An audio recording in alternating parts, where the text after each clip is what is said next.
Good morning, and thank you for joining us today. My name is Dwight Bashir, and I'm Director of Outreach and Policy at the U.S. Commission on International Religious Freedom, or USCIRF.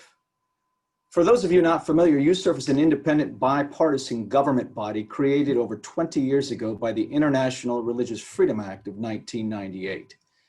Our mandate is to monitor religious freedom abroad and to make policy recommendations to the President, Secretary of State, and Congress. Our work is led by 9 commissioners appointed by the President and Republican and Democratic leaders in the House of Representatives and Senate, and supported by a professional staff.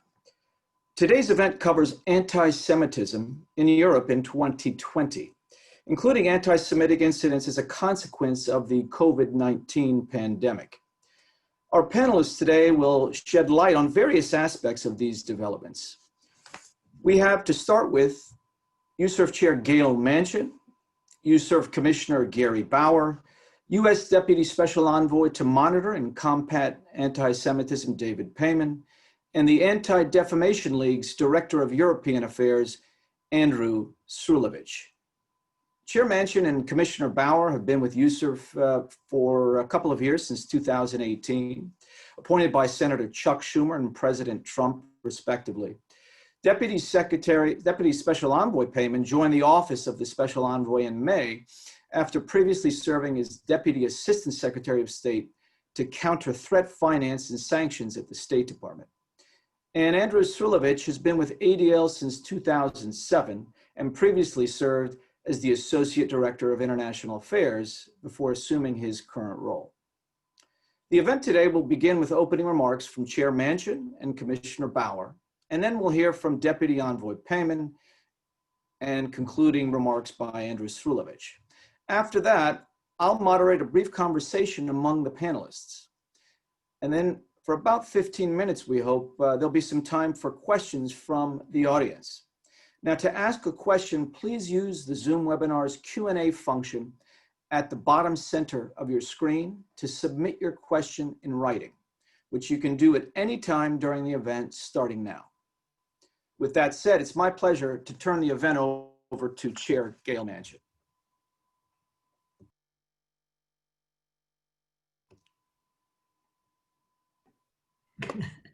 Good morning. Thank you, Dwight, and a special thank you to David and Andrew for joining us today, and a special thank you to everyone that has tuned in and taken time to join us for this conversation today. Since this discussion falls in the midst of the High Holy Days, I would like to wish all of our Jewish viewers a joyous new year and an easy fast in the coming days. It is also appropriate that today, Supreme Court Justice Ruth Bader Ginsburg makes her final trip to the Supreme Court to lie in state. And then she will lie in state at the Capitol, being the first woman and the first Jewish person to lie in state in the Capitol. So it is an honor to be doing this conversation today. Makes it even more appropriate. And as previously mentioned, USCIRF is an independent bipartisan advisory body mandated to make policy recommendations to the United States government on matters of international religious freedom. Some of you listening today are probably familiar with our annual report released by May 1st each year, which covers our findings and recommendations on the countries that we find to be the worst religious freedom violators globally. In addition, we issue publications throughout the year on a variety of countries and issues related to international religious freedom. We have a Religious Prisoners of Conscience project through which commissioners advocate on behalf of specific individuals imprisoned because of their religious beliefs, identity, or advocacy. We also maintain a public database of victims of certain religious freedom violations. Now, the reason we are all here today. Anti-Semitism is a key priority for the Commission. Year after year, USCIRF documents numerous instances of anti-Semitic hate in many countries around the world. Nevertheless, we are concerned particularly with the uptick in anti-Semitism in Europe. In the annual report covering 2019, we noted cemetery vandalism in France, threats against a Holocaust survivor in Italy, and neo-Nazi demonstrations in Sweden, and of course, the heinous attack on a synagogue in Germany on Yom Kippur. In many ways, though, these events pale in comparison to the increasing incidence of anti-Semitism in Europe in 2020. There is little doubt about how the COVID-19 pandemic has exacerbated anti-Semitism in Europe. Building upon archaic stereotypes from past centuries, online conspiracy theorists and anti-Semites have circulated irrational claims of Jewish and or Israeli culpability for the COVID-19 crisis. UN Special Rapporteur on Freedom of Religion or Belief, Ahmed Shahid, said he is extremely concerned to see that certain religious leaders and politicians continue to exploit the challenging times during this pandemic to spread hatred against Jews. We are looking forward to our panelists shedding more light on that today. I am sure every person watching can recall recent devastating attacks on Jews throughout the world. Our hearts break for the families of those whose lives have been lost or irreversibly impacted by anti-Semitic violence. Beyond these deadly aggressions that make the headlines, Jews around the world are subjected to discrimination, name-calling, vandalism of synagogues and cemeteries, and hate speech on the internet. None of these incidents occur in a vacuum. They are a consequence of vicious and false stereotypes about the Jewish community, some of which have been perpetuated for thousands of years. And this isn't a left-wing or a right-wing issue. Anti-Semitism manifests itself on all sides of the political and ideological spectrum. I now take pleasure in turning the floor over to Commissioner Bauer, for whom this has been a primary concern, to highlight developments and discuss some of our policy recommendations. Thank you, Chair Manchin. I want to echo your thanks to Deputy Special Envoy Peyman and Mr. Srulevitch for joining us here today. Anti-Semitism is among the most important issues that we cover here at the Commission. I am unwavering in my conviction that anti-Semitism must be rooted out anywhere it rears its ugly head. To date, 2020 has been another concerning year for Jews living in Europe. The snake of anti-Semitism has slithered out from underneath its rock again. We saw an arson attack against a synagogue in northwest Russia, a physical attack on a Jewish community leader in Austria, anti-Semitic slogans chanted at rallies in Belgium, France, and Sweden. Use your imagination here. There's no doubt what these slogans mean. The shout of death to the Jews has been heard in some of the major cities in Europe. And in this month alone, 3 separate incidents of vandalism at cemeteries in Poland and 1 in Hungary. Even dead Jews apparently cannot rest in peace. While many European governments are allies with the United States in the fight against anti-Semitism, there is more that the United States and our European counterparts can do to alleviate the fear and agony felt by the Jewish people as their community is increasingly subject to ridicule, physical attacks, and discrimination. Now, non-state actors are largely to blame for the current Jew hatred perpetrated year after year. And fortunately, in many cases, the governments of European countries do dedicate significant amounts of resources to providing security to Jewish community institutions, and to vigorously denouncing anti-Semitism.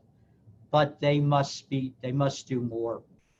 Despite this good work, some government officials in Europe have engaged in anti-Semitic expression or activities, and they should be called out when they do so.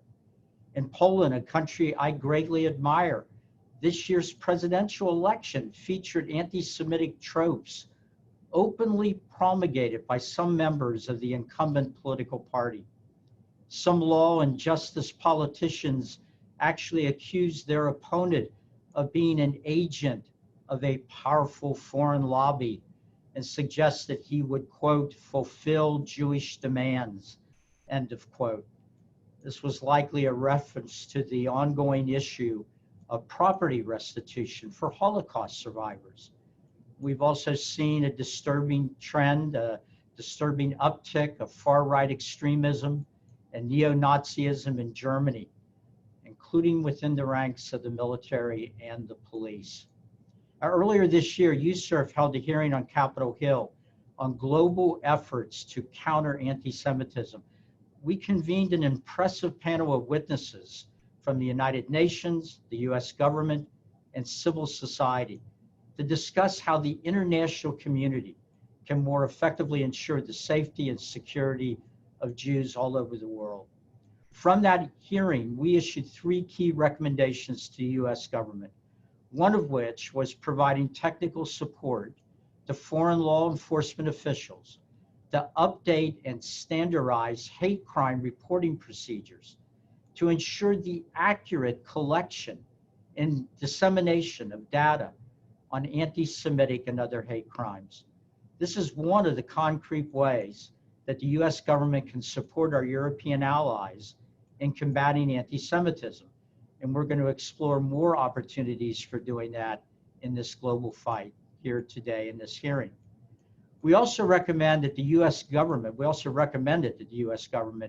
urge the United Nations Secretary General to create a specific position in his office to engage with Jewish communities worldwide and to report on anti-Semitism globally.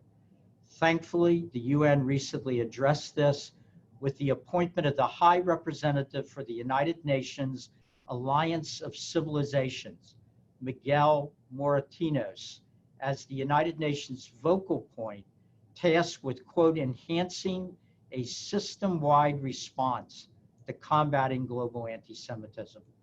This appointment provides an important platform for anti-Semitism to remain, as it must, a top priority for the international community. Another priority of USCIRF's is the continued encouragement of foreign governments to adopt the International Holocaust Remembrance Alliance's working definition of anti-Semitism. Now, over the past several years, more countries have embraced this definition as a framework that can help them properly identify and document anti-Semitic incidents and educate non-Jewish citizens about common stereotypes. The executive branch of the United States, including our State Department, utilizes the definition in its work, proving that it is an invaluable guide for tackling anti-Semitism. I will now turn it over to Deputy Special Envoy David Peyman to provide further insight into the excellent current work being done by the Office of the Special Envoy to monitor and combat anti-Semitism. Commissioner Bauer, thanks very much. Let me say I'm honored really to be participating in this briefing with Chair Manchin, yourself, and Andrew Srulevitch. USCIRF's work is critical to combating anti-Semitism around the world, and Special Envoy Carr and I offer our profound thanks for your efforts to make the world a safer place for Jews.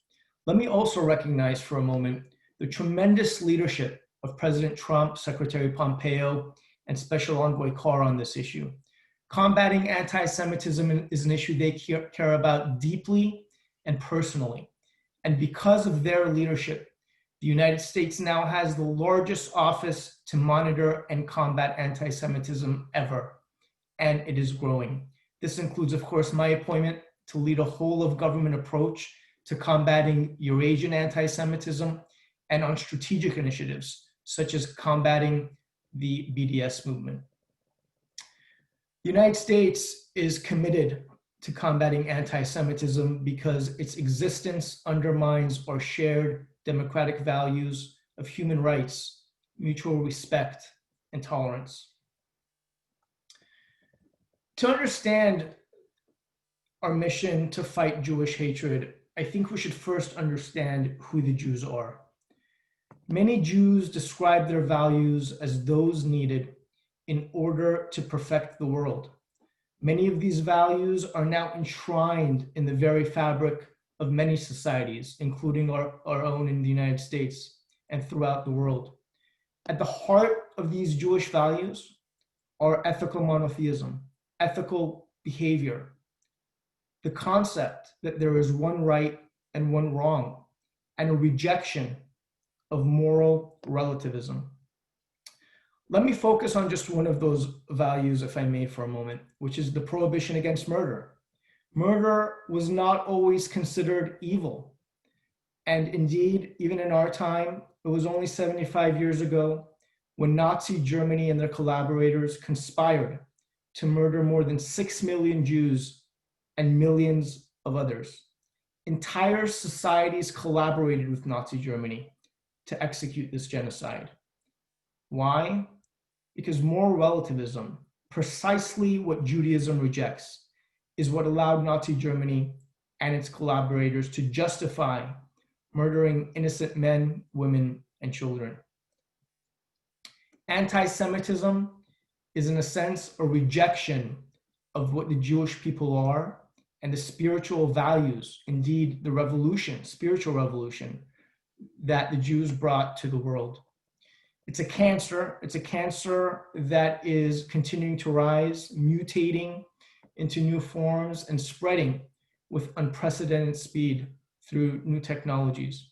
We are seeing Jews vilified, demonized, and verbally and physically attacked across Europe today. Those attacks, unfortunately, as Commissioner Bauer just mentioned, are on the rise. Yet, we should also acknowledge the tremendous efforts by our European partners to tackle this cancer. Let me address an area of tremendous cooperation between the United States and Europe in combating anti-Semitism. We all recognize that in order to attack a cancer, you have to identify it. My office works closely with the State Department's Office of Special Envoy for Holocaust Issues and our European partners to ensure the universal adoption of the International Holocaust Remembrance Association definition, working definition of anti-Semitism. That definition is so critical because it includes specific examples of how anti-Semitism has manifested itself and continues to manifest itself in new forms today. Many European countries have adopted the working definition also on a national level. And let me take the opportunity to thank Serbia and Kosovo, amongst the most recent countries that have adopted IRA. The working definition is so critical to our fight because, as I said, it identifies all forms of anti-Semitism. Let me provide one specific example where this definition can come in handy. A few years ago, I think in 2016, the movement of Black Lives M4BL, I should say, never disavowed its policy platform of calling Israel an apartheid state that commits genocide. This example is exactly the IRA definition, one of the examples of the IRA definition of anti-Semitism. The legitimate struggle for equal rights should not be allowed to be hijacked by anti-Semites. The president used the IRA definition of anti-Semitism in the executive order he signed last December, extending Title VI protections to Jews in the United States. All governments who have not yet adopted the IRA definition should do so. including social media platforms and organizations like FIFA and the International Olympic Committee. They need to adopt the IRA definition. There's also a disturbing trend in Europe, throughout European parliaments, a trend that limits the religious freedom of Jews, but also the other Abrahamic faith, Islam. Jewish dietary law calls for kosher slaughtering of animals, yet some European countries have banned kosher and Muslim halal slaughter, and others are considering imposing similar restrictions. Today, a Belgian region's law that effectively bans kosher slaughter is being heard by the European High Court. Beef shortages already experienced by Antwerp's Jewish community during the last Passover holiday is a very small preview of what larger Jewish communities will face. Poland is another example. Poland is considering a controversial quote-unquote animal rights law that effectively prohibits the export of kosher and halal meat from Poland by banning ritual slaughter except for local consumption. Interestingly, the last version of the Polish law that I saw doesn't make an exception or doesn't ban all meat for export, only kosher and halal meat. My office is intensively engaged with our partners in the Polish government on this issue. Separately, several countries in Europe are actively considering banning male circumcision, which has been a foundational requirement for Jews and mandated also by many schools of Islam. Let me choose my words carefully. Countries that would restrict religious freedom by banning ritual male circumcision and ritual slaughter make it difficult, if not impossible, for many Jews and Muslims to freely practice their faith. They make it impossible for many Jewish and Muslim communities in Europe to continue to live and exist in Europe, giving them little choice but to leave the European continent or drive their practices underground. Let me discuss a second troubling reality, if I may. Within the UN, we continue to see a strong anti-Israel bias, as exemplified by the UN Human Rights Council, which maintains a separate standing agenda on Israel for a level of criticism that no other UN member state suffers. The UNHRC singles out the Jewish state of Israel for human rights issues when many countries that are actually committing atrocities are not on the agenda. No less than 13 European countries are still members of the UNHRC. President Trump pulled the United States out of the UNHRC, when in fact Israel provides many rights to Arabs, Muslims, and other members of the minority communities in Israel, rights that they do not enjoy across the Middle East. Let me address now what we believe to be the three sources of anti-Semitism in Europe. One, far-right white supremacists. Two, left-wing Zionists. And three, militant Islamists. All three are dangerous. All three must be combated. We are familiar, of course, with right-wing white supremacists. Neo-Nazis in Europe perpetrate anti-Semitic attacks weekly against Jews, if not daily. We also observe now a rise in anti-Semitism that clothes itself in the language of anti-Zionism. Secretary Pompeo has been very clear on what anti-Zionism is. Let me quote him on this. The United States stands with the Jewish people and Israel in the fight against the world's oldest bigotry. This bigotry is taking on an insidious new form in the guise of anti-Zionism. It's infected college campuses in the form of the boycott, divestment, and sanctions movement. What is anti-Zionism precisely? It is the rejection of the right of the Jewish nation to have their own state in their homeland, their birthplace of Israel, or the false claim that the existence of such a state, the state of Israel, is a racist endeavor.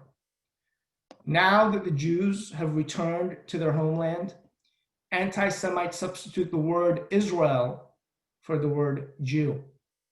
They falsely claim that Israel is engaging in acts committed by the Nazis in Nazi Germany by perpetrating genocide, creating an apartheid regime, infecting Palestinian children with diseases.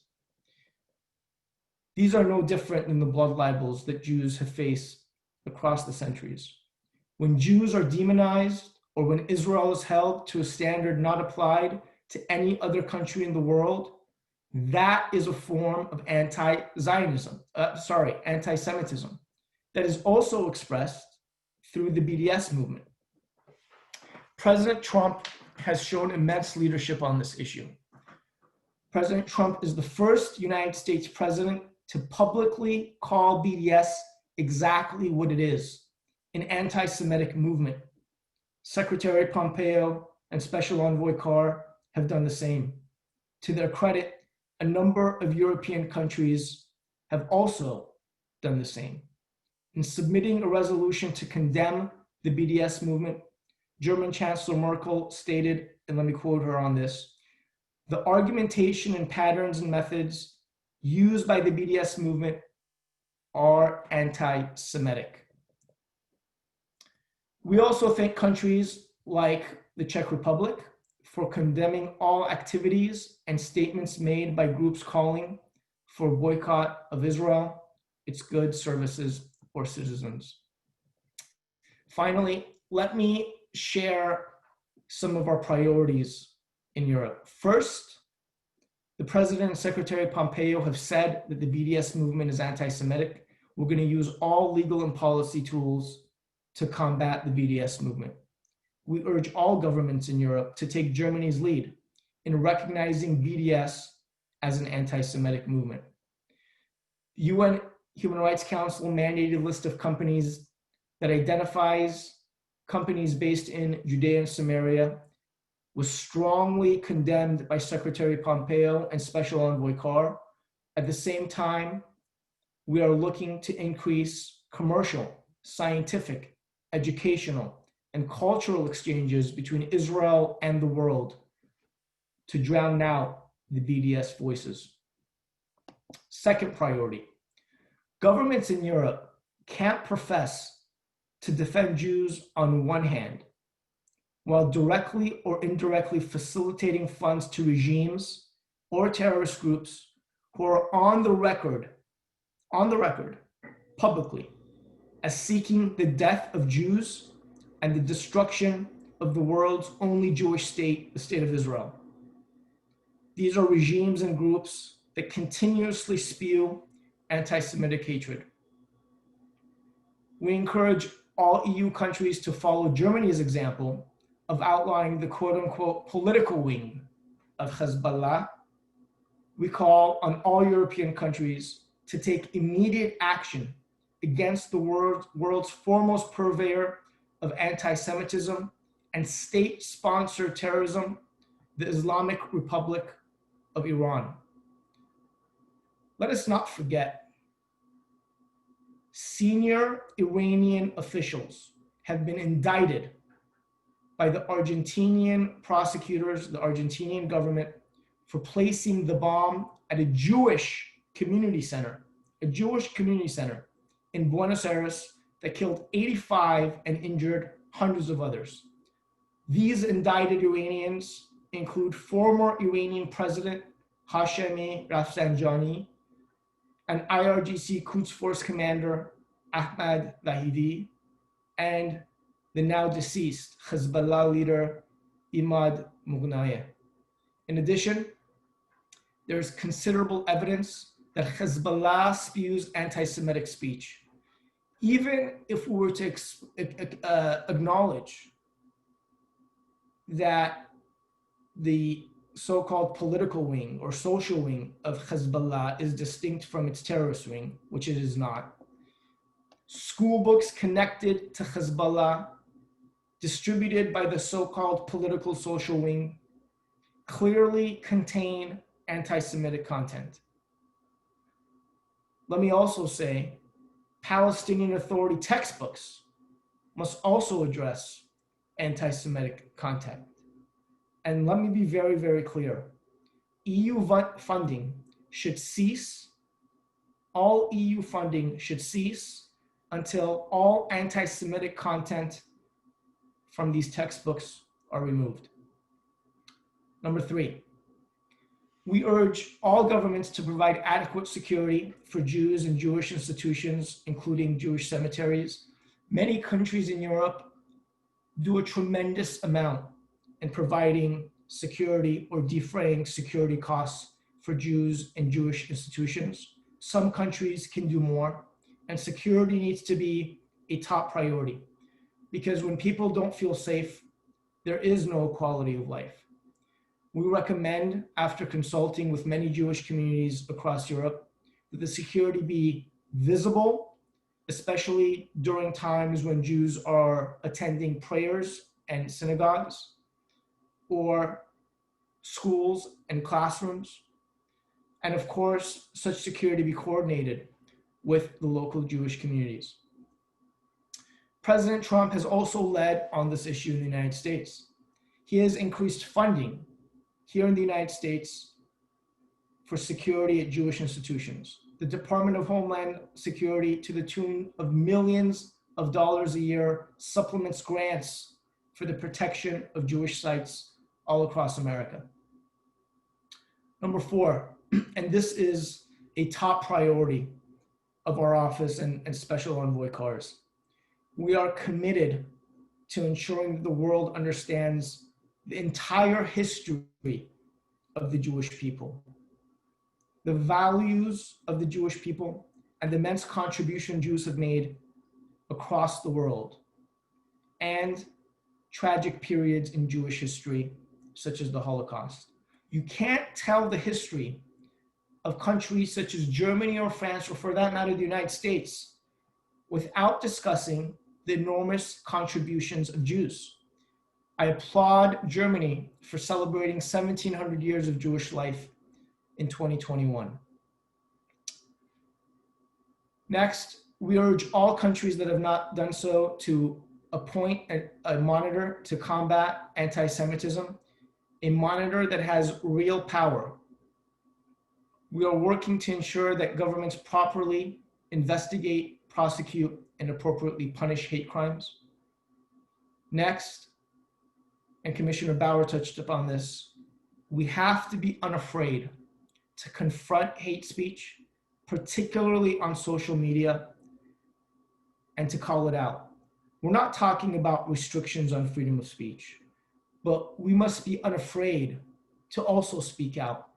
Leaders must be unafraid to speak out when they identify hate speech across different media. Let me end with this. There are many global leaders who are committed to the fight against anti-Semitism, and I'm hopeful. I'm hopeful in the months and years ahead, we will make effort and we will go forward and combat this problem. Through our collective and coordinated efforts, we're going to make progress.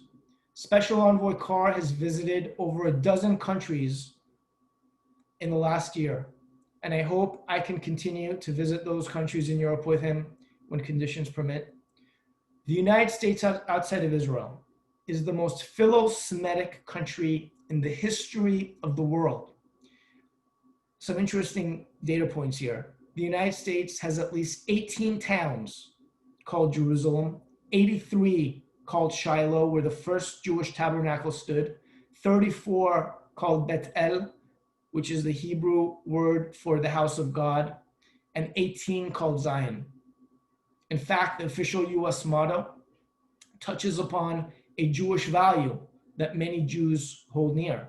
In God we trust, the concept of ethical monotheism. It was adopted by Congress and signed into law by President Eisenhower. Now our country is led by the most philo-Semitic administration we have ever had. President Trump and our administration are committed to combating anti-Semitism, protecting Jews throughout the world, and supporting the state of Israel, committed to celebrating Jews, their heritage, values, and contributions. Let me end with quoting the president. He said during his State of the Union, "We must never ignore the vile poison of anti-Semitism or those who spread its venomous creed. With one voice, we must confront this hatred anywhere and everywhere it occurs." The President, Secretary Pompeo, and Special Envoy Carr have given truth to these words through their devotion, through increased resources to combat this problem, and of course, to the totality of this administration's pro-Israel and pro-Jewish policies. With partners like USCIRF and our many friends abroad, including Andrew, I'm confident we're going to make progress on this issue, but I'm also confident we're going to start celebrating Jewish heritage, Jewish values, and we're going to leave the world a better place for our children. Thank you very much. Thank you for that insight. And I'll turn it right over to Andrew to go right into some of the trends we've seen in Europe since the pandemic in particular. Thank you. Thank you. Thank you, Chair Manchin, Commissioner Bauer, and USCIRF staff for the invitation to join you and David today for this important discussion. And I am actually joining you from Europe, from Geneva, as a matter of fact. And while I know I've been asked to comment on anti-Semitism trends in 2020, I think it's important to note that the real qualitative change began 2 decades ago. Because 20 years ago, there weren't heavily armed police in front of every synagogue on Rosh Hashanah, as there were for the holiday just days ago. And European Jews weren't confronted then, as they are today, on a regular basis with insults, either on the street or, as is often the case today, online. By any measure, this situation is stark. So the best current data that we have is from a landmark study of European Jewry in 2018, which found that half of Europe's Jews worried about being insulted on the street as they went about their business. And a third of Europe's Jews worried about being physically assaulted. Now, over the past couple of weeks, I've asked European Jewish leaders if they feel the situation today is better, worse, or about the same as in 2018 when their communities were surveyed. And with one exception, the UK, I heard that European Jews today are feeling as insecure as ever. Now, that assessment may seem kind of anecdotal, but it's really the best information that we have. I mean, I'll share with you some data which I think are useful indicators, but the fundamental and disturbing fact is that we just don't have enough data about the extent and shape of the problem of anti-Semitism in Europe.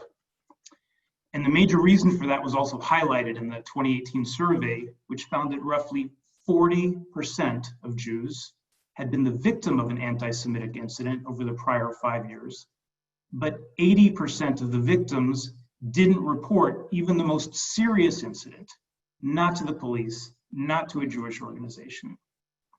And those who didn't report even the serious incidents were asked why they didn't, and half thought that nothing would change. And a quarter said they worried about retribution. So we need to keep that in context in mind when we're talking about trends with anti-Semitic incidents. And then if you try to compare across countries, there are even more sort of confounding factors. So with those caveats about data, here's kind of what we're seeing in terms of anti-Semitism just in a few countries with major Jewish populations. France, home to 450,000 Jews, a strong and proud community, but also an anxious one.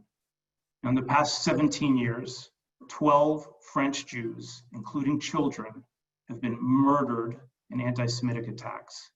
And the threat of terrorism remains a top concern for the community today, despite the extensive security provided by the state.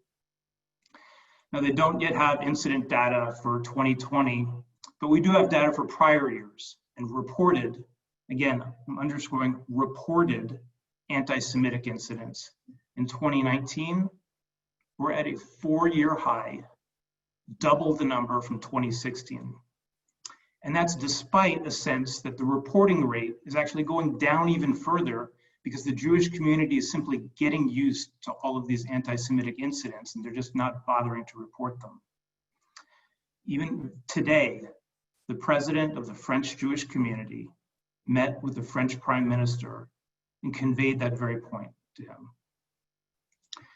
Now in the UK, the British Jewish population is about 300,000, and there we're also seeing anti-Semitic incidents at all-time highs. In 2019, CST, the Jewish Community Security Agency, recorded 1,813 anti-Semitic incidents, the highest annual total ever. And on a monthly basis, that rate was pretty much continuing in 2020 until the COVID lockdown. And I'll get back to the COVID effects shortly. Now, 2 weeks ago, I spoke with a British Jewish leader and asked him my question about comparing the 2018 survey results to today. And he had the only optimistic response. He said that in 2018, one of the major concerns of the Jewish community was the Labour Party, led by Jeremy Corbyn, which tolerated anti-Semitism and frankly ended up driving Jews out of the party. But today Corbyn is gone. The new leader, Keir Starmer, has been taking steps to repair the damage that was done under Corbyn. Now in Germany, the Jewish population of about 200,000, a nationwide system for reporting incidents is still being developed, but according to police reports, anti-Semitic crimes are at an all-time high. Now, our colleagues at RIAS, and it's an NGO that monitors anti-Semitic incidents in several of the major cities, they've told us there was a spike in anti-Semitic incidents even after the terror attack on the synagogue in Halle on Yom Kippur a year ago. And while incidents have declined with the COVID lockdown, as restrictions have been lifted, those numbers have been rising again. So that Halle attack really traumatized the German Jewish community. And just last week, in a speech to mark the 70th anniversary of the Central Council of Jews in Germany, its president, Joseph Schuster, said it's an open question whether Jews can continue to live safely in Germany. And Chancellor Angela Merkel, who was at that event and also made a speech, she acknowledged that, saying, and quote, "Many Jews do not feel safe, do not feel respected in our country," unquote. Now, farther to the east in Hungary, where almost 100,000 Jews live, and in Ukraine with over 100,000, and in Russia, 200,000, anti-Semitic assaults are extremely rare, even taking into account assumed lower reporting rates than in Western Europe. And in those countries, it's really anti-Semitic attitudes among the general population that we see as a greater factor with anti-Semitism.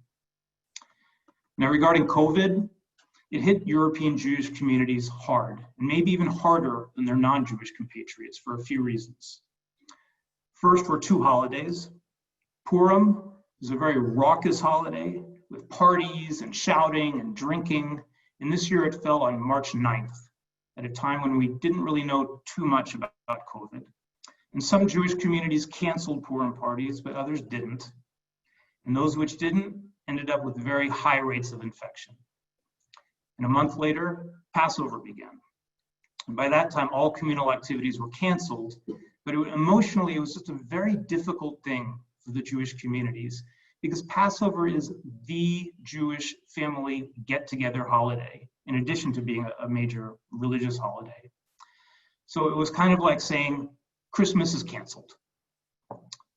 Now, COVID also had an anti-Semitism angle.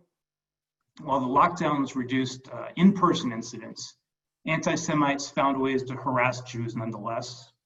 We saw a Zoom bombing of Jewish online events, including virtual synagogue services, where swastikas and anti-Semitic rhetoric invaded people's screens.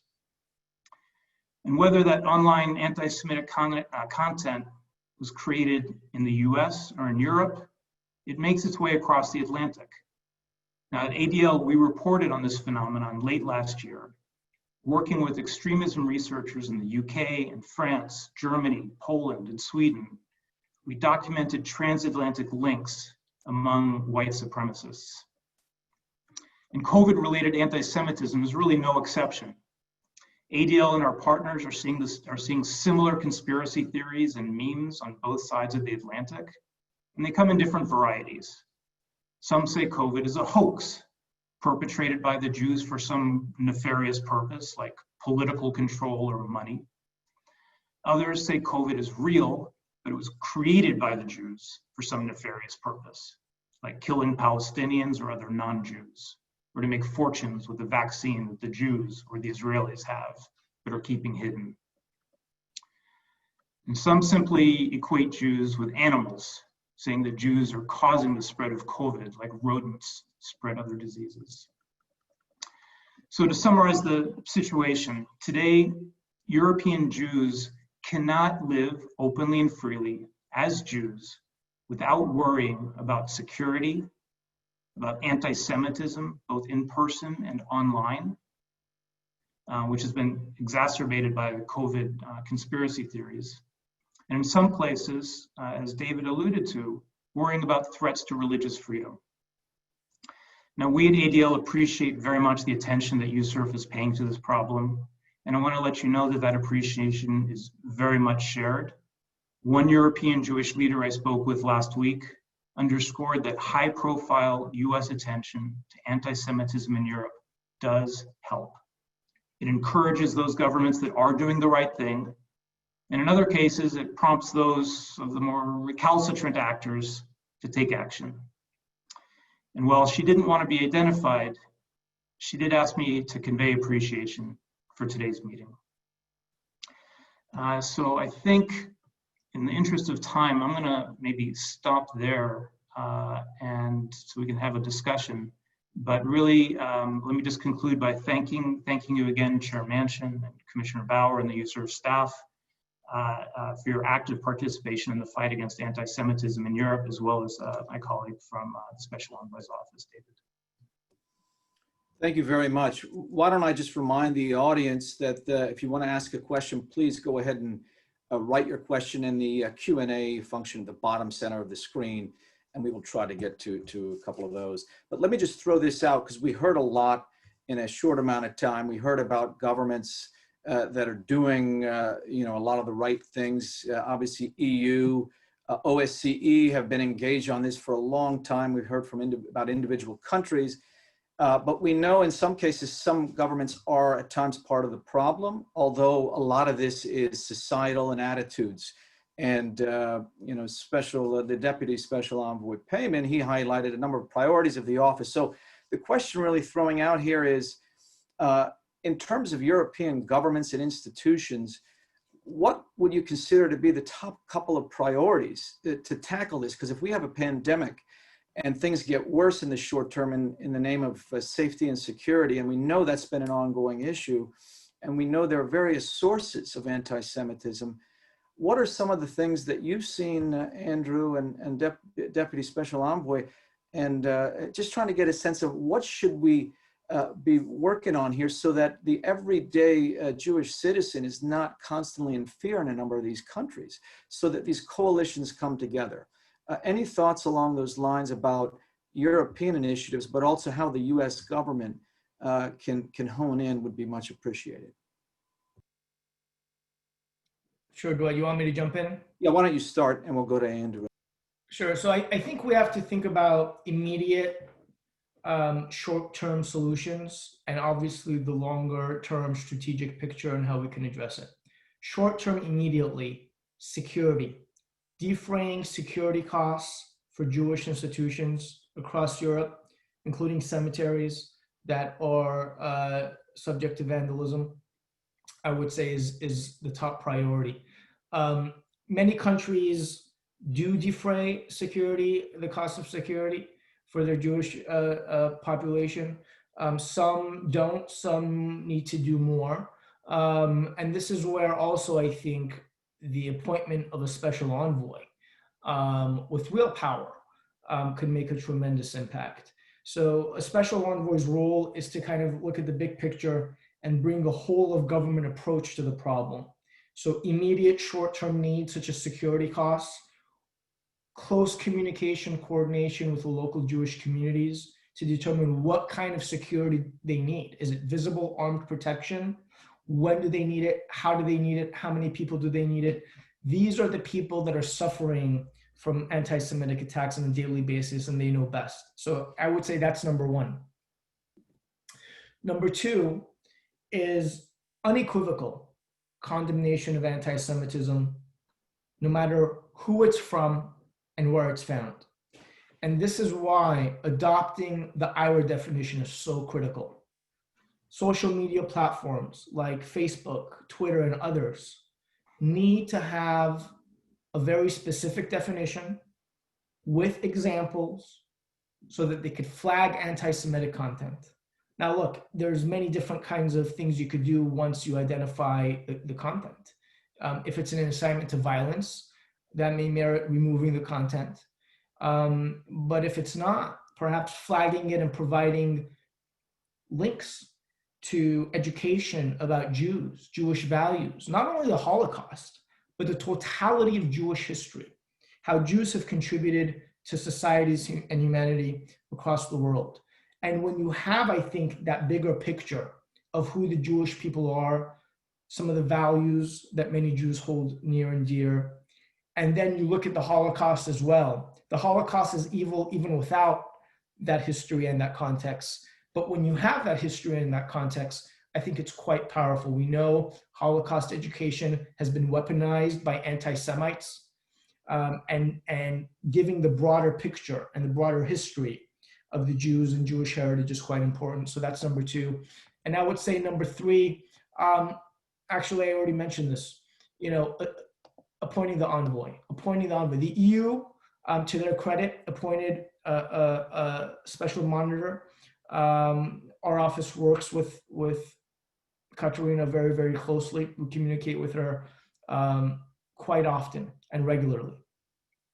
And some countries have adopted their own monitors, but those that have not need to adopt it. So adopting IRA, get a monitor, security costs, defray those security costs, and coordinate with the local Jewish communities, I think are the top three.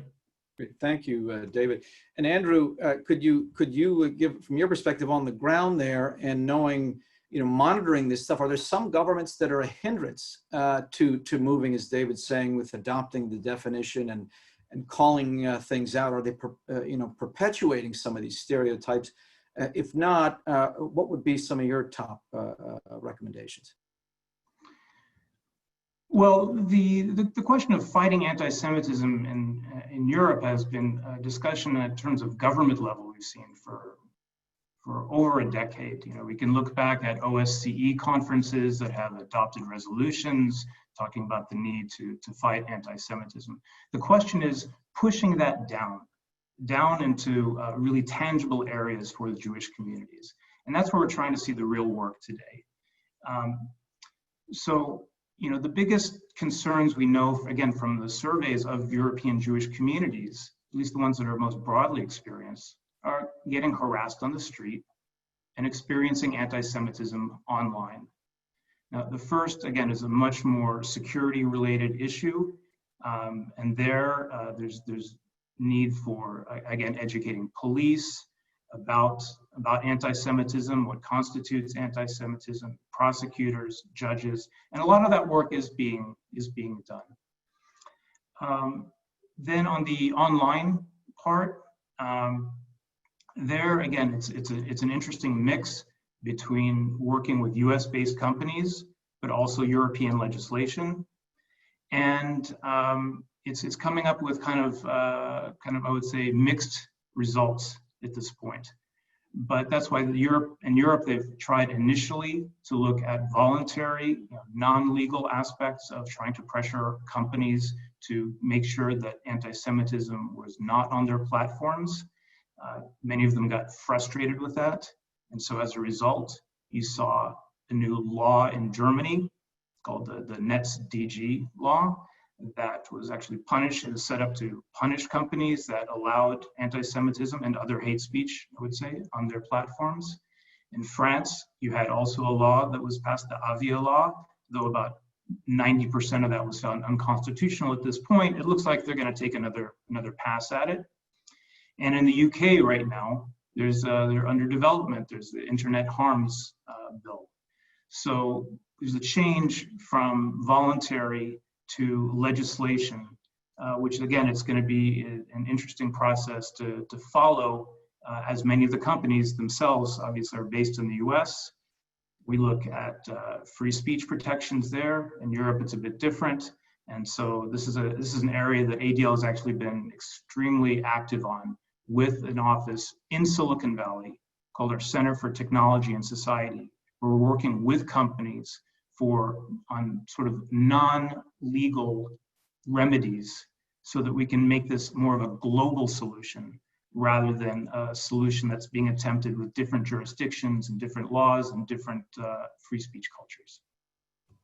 Great, thank you. Before we turn to a couple of audience questions, I wanted to ask if Chair Manchin or Commissioner Bauer wanted to add anything at this point.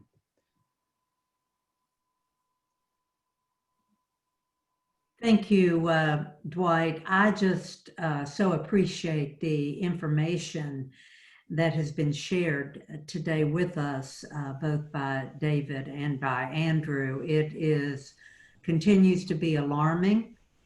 And it seems to me that one of the things that we need to continue to focus on is the social media and what avenue do we really have in combating globally this social media input of hate and violent supported comments. Either one of you. Commissioner Bauer, you want to go ahead and jump in, and then we can throw a few of these questions together. Sure. Well, I just want to thank our witnesses for the great input, and I want to assure them and our other participants today watching in. USCIRF has a lot of things we're looking at. There's some really bad countries in the world that have literally declared war on religious faith generally. But this issue of anti-Semitism is something that all the commissioners feel very strongly about, and it's going to continue to be a major priority, whatever form it takes, including the form of anti-Zionism. And then one just final comment. It's depressing how anti-Semitism seems to be able to adapt anywhere. So it can make a home on the radical right, on the radical left, it can make a home in Islam. And it's a very human tendency for somebody on one side of the political spectrum to point to the anti-Semitism somewhere else on the political spectrum. So my recommendation has always been that if you're on the right and you see it on the right, then clean up your own house. As a conservative, that's what I would want to do. If you're on the progressive left and you see it taking root on the progressive left, don't wait for conservatives to criticize it. You deal with it. And for radical Islam, I hope more and more imams and Islamic leaders will speak about this cancer. We need to do that wherever it shows its ugly face. Thank you. Yeah, I would just like to add to Gary's comments, because that is absolutely correct. And just to please to reach out to David and to you, Andrew, that any way that USCIRF can be an instrument to support and help the efforts going forward. We certainly do want to be that instrument for you all. So, but again, thank you so much for joining us today. Thank you. I'm going to just throw out a couple questions that have been recurring from the audience. One is on how are European governments doing on education and their education system to create awareness that way.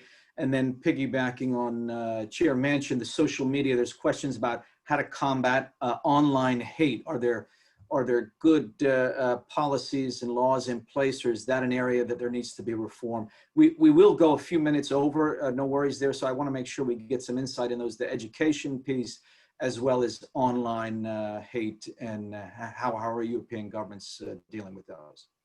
Go ahead, Andrew, do you want to start first this time on your thoughts? And then we'll get to David.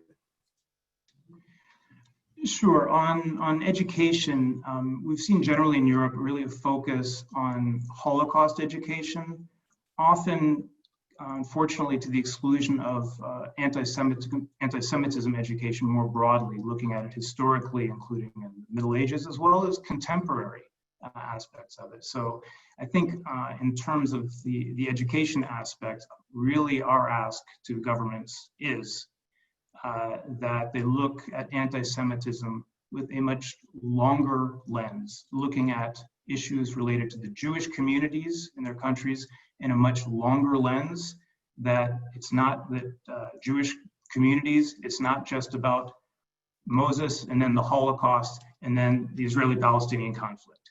There's a lot more in terms of European Jewish history and culture that's extremely positive, that really should be highlighted as well. Going to the second question just very quickly in terms of online issues. It's a very difficult question that ADL has spent years and years and literally millions of dollars looking at. As I said, we do have the Center for Technology and Society that's based in Silicon Valley, working with companies. But sometimes we don't only work with companies, sometimes we have to really try to put the truth out there. And that's why we started a few months ago the Stop Hate for Profit movement, together with other civil society organizations, to really push back on Facebook's failure to decisively act against extremist content and hate speech on its platform. And sometimes, we keep working at it. As a matter of fact, we did have a meeting together with our partners in the movement, with Facebook's CEO, Mark Zuckerberg, and we're still working at it. We'll just put it that way. Thank you very much. And David, we'll give you the last word on your insights into your office's work on these issues. Great. Let me just echo much of what Andrew, Gary, and Gayle have said in terms of education. Holocaust education is being delivered in Europe. I think we have to do a better job of measuring exactly how effective it is. And I think part of that will reveal what Andrew touched upon, which is Holocaust education should be delivered effectively, but also within the context of much broader Jewish history, what the Jews have contributed, where other times in history where they've been victims of anti-Semitism and why. Is there a pattern that has emerged? And what is the true source and cause of this anti-Semitism that manifests itself in different ways at different times? So I think that's critical. Let me touch upon one of those values, and it just came to my mind based on Gary's remarks, that we need to fix our own house oftentimes. So if you're on the right and you see anti-Semitism, you need to call it out. If you're on the left, the same thing. There's a Jewish value called tikkun olam. It's fixing the world. But interestingly, tikkun olam in Jewish texts is about fixing your own world, fixing your own house. It's important to care for the entire world, but tikkun olam really in the context of Jewish texts is about fixing your own house, acting with honesty, integrity, ethical values, treating everyone the same, not only protecting the stranger, but learning from the stranger, treating animals humanely. These are some of the immense spiritual and important values, ethical values that Jews have brought to the world, and they need to be understood. And we have to have history lessons to teach people how and why Jews introduced these ideas to the world. And then also there has to be consistency.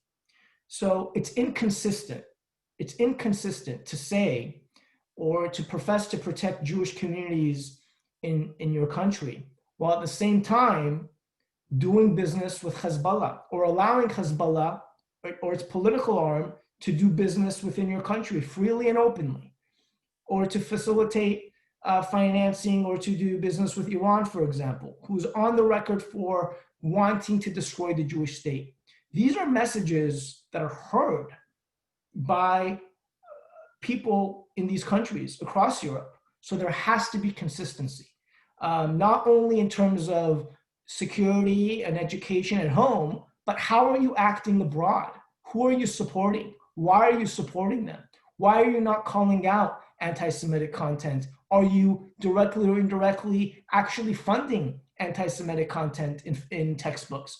You have to act consistently, and this is where the special envoy or a monitor whatever you want to call it, with real power can come in and play an important role to ensure that there's a consistent whole of government approach. And to the extent a government is not acting consistently, to hopefully steer the course in the right direction. Great, thank you so much. I want to thank Deputy Special Envoy Peyman and Andrew Srulevitch, and of course our chair, Gayle Manchin, Commissioner Gary Bauer. And I want to have a special shout out to our staff who worked on this, particularly Zach Udin, who works on these issues of anti-Semitism at the Commission, as well as Nina Ullum, Thomas Kramer, and Kirsten Lavery, who worked on this. Thank you for their efforts. And thank the audience for joining us. We'll continue to have these conversations looking forward.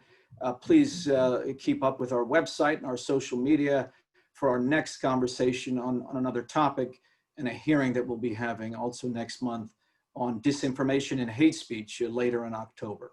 We'll get more details out shortly. Thank you again for joining, and have a good day.